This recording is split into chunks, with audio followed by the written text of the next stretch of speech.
மக்கள் அனைவருக்கும் வணக்கம். வரலாற்றிலேயே முதல் முறையாக கர்நாடக முதலமைச்சரின் வாயிலிருந்து ஒரு நல்ல வார்த்தை வந்திருக்குங்க. எத்தனையோ முதலமைச்சர்கள் கர்நாடகால வந்திருக்காங்க. ஆனா முதல் முறையாக ஒரு கர்நாடக முதலமைச்சரின் வாயிலிருந்து இப்படிப்பட்ட ஒரு நல்ல வார்த்தையை தமிழ்நாட்டு மக்கள் எதிர்பார்க்கல. ஏன் ஒட்டுமொத்த இந்தியாவுமே எதிர்பார்க்கல. இன்னும் சொல்ல போனா கர்நாடக மக்களே எதிர்பார்க்கல. அப்படிப்பட்ட வார்த்தைகள் அவர் வாயிலிருந்து வந்திருக்கு. என்ன அப்படின்னா, இயற்கை எல்லோருக்கும் பொதுவானது, அதை தடுக்க யாருக்கும் உரிமை இல்லை.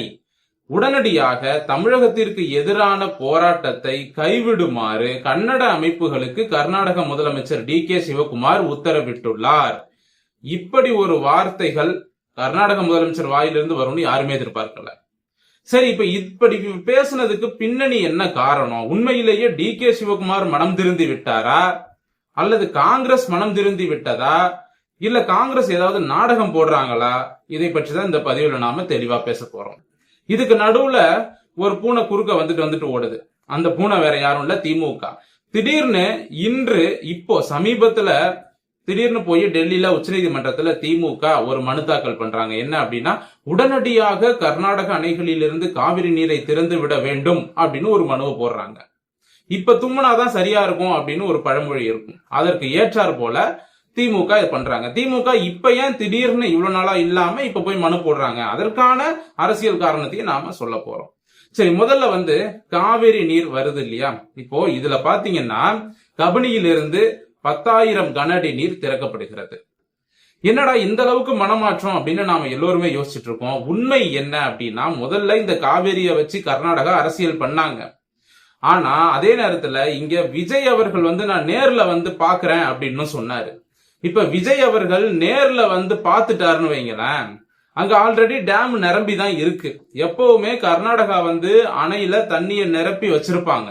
அவங்க தண்ணியை வீணாக்கவும் மாட்டாங்க. அதாவது எப்படி சொல்றதுன்னா, தண்ணியை நமக்கு திறந்து விட மாட்டாங்க. அப்படி சொல்ல வரேன் நானு, சரிங்களா? சோ அணை முழுவதும் நிரம்பி தான் எப்பவுமே வச்சிருப்பாங்க. அதுக்கப்புறம் அதை தாண்டி தண்ணி வரும்போது மிச்ச மீதியை தமிழ்நாட்டுக்கு திறந்து விட்டுருவாங்க, பிச்சை போடுற மாதிரி, சரிங்களா? இப்போ முதலமைச்சர் விஜய் அவர்கள் நான் நேர்ல பாக்குறேன்னு சொன்னாரு. உடனடியா அங்க ஒரு போராட்டத்தை தூண்டி விட்டு அந்த போராட்டத்தை காட்டி நீங்க வராதீங்க விஜய் அப்படின்ட்டாங்க. ஏன் அப்படின்னா, விஜய் நேர்ல பாத்துட்டாருன்னா டேம் எல்லாம் ஃபுல்லா நிரம்பி இருக்கும். அதை பார்த்துட்டு அப்புறம் இவர் கேட்பார்ல, என்னங்க டேம் எல்லாம் நிரம்பி இருக்கு, கொஞ்சம் தண்ணியை திறந்து விடலாமே அப்படின்னு இவர் கேட்டுட்டாருன்னு வைங்களேன், அவங்களால பதில் சொல்ல முடியாது இல்லையா?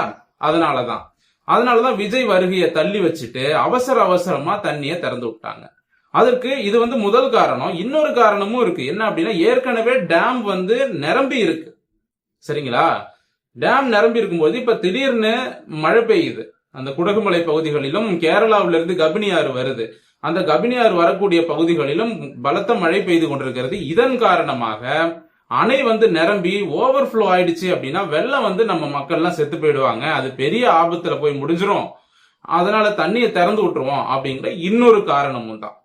ஆக மொத்தம் தங்களுடைய சுயநலம், சரிங்களா, அவங்களுடைய உள்ள அரசியல், காவேரி அரசியல் வெளியில தெரிஞ்சிடக்கூடாது, அதுக்காகவும் அதே நேரத்துல அணை நிரம்பி வெள்ளம் வந்துச்சுன்னா அவங்க நாடு பாதிக்கப்படும், அவங்க மாநிலம் பாதிக்கப்படும், அவங்க மக்கள் பாதிக்கப்படுவாங்கிறதுனாலையும் இந்த காவிரி நீர் இப்ப தமிழ்நாட்டுக்கு இவங்க திறந்து விடுறாங்க. ஆக மொத்தம் இந்த ஓவர்ஃப்ளோ வாட்டர் மட்டும்தான் இங்க வருது, சரிங்களா? மத்தபடி நியாயமா தமிழ்நாட்டிற்கு அவங்க அணையிலிருந்து கொடுக்க வேண்டிய நீர் வரல. அதை தமிழ்நாட்டு மக்கள் நல்லா புரிஞ்சுக்கோங்க.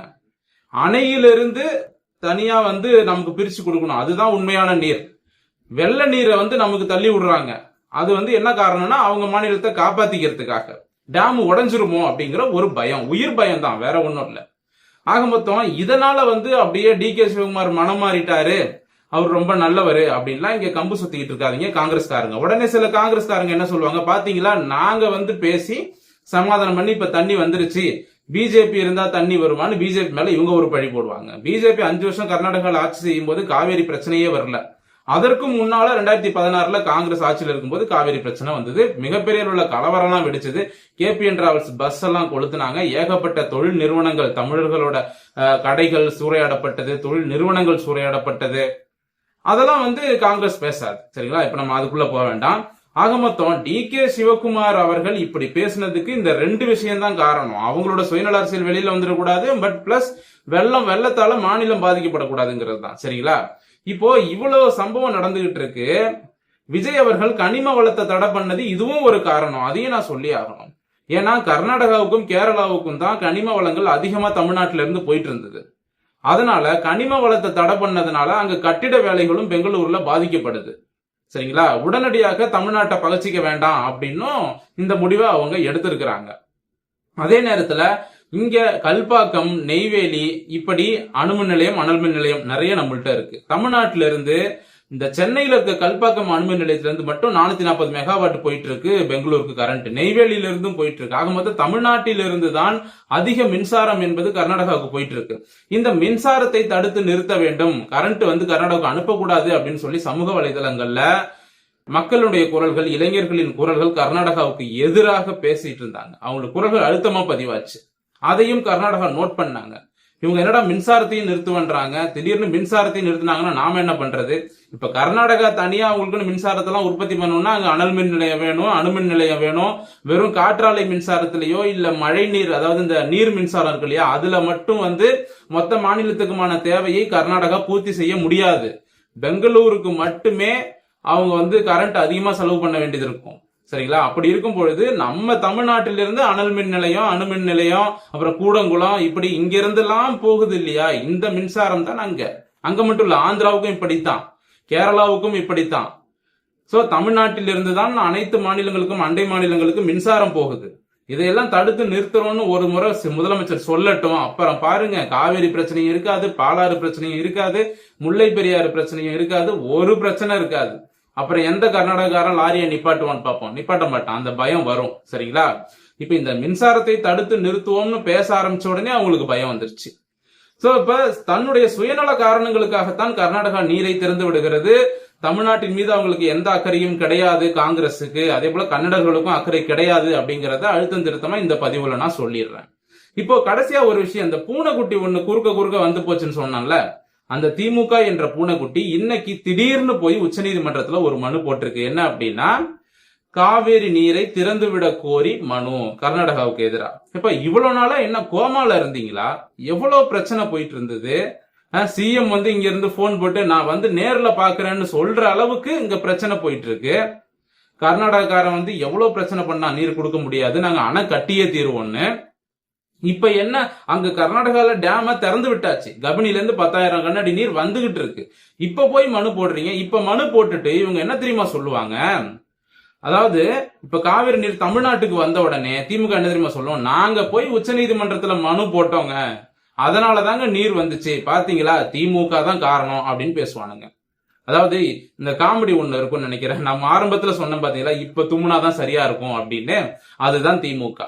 கடைசி நேரத்துல கஷ்டப்பட்டு ஒருத்தன் உழைச்சி சம்பாதிச்சு பணம் சேர்த்து வச்சிருப்பான், அத போய் ஒருத்தன் திருடிட்டு இந்த பணம் நான் தான் சம்பாதிச்சேன் அப்படின்னு சொன்னா எப்படி இருக்கும்? அந்த மாதிரிதான் திமுகவோட செயல்பாடு. சரிங்களா? அதனால திமுக ஒரு சுயநல கட்சி. அதனால இனிமேல் தமிழ்நாட்டில் திமுக போன்ற தீய சக்திகளுக்கு தயவு செஞ்சு ஓட்டு போடாதீங்க. இனிமேலாவது இந்த திராவிட கட்சிகள், 60 வருஷமா இந்த திராவிட கட்சிகள் தமிழ்நாட்டுக்கு ஒரு அணகுடம் கட்டாம நாசம் பண்ணி வச்சிருக்காங்க இந்த தமிழ்நாட்டை. தயவு செஞ்சு திராவிட கட்சிகளை புறக்கணித்து விட்டு வேற யாருக்கு வேணாலும் நீங்க ஓட்டு போடுங்க அப்படிங்கிற கருத்தை இந்த பதிவுல நான் சொல்லிக்கிறேன். இந்த பதிவு தொடர் முடிவடைகிறது. மீண்டும் அடுத்த நல்ல பதிவோடு உங்களை சந்திக்கிறேன். நன்றி, வணக்கம்.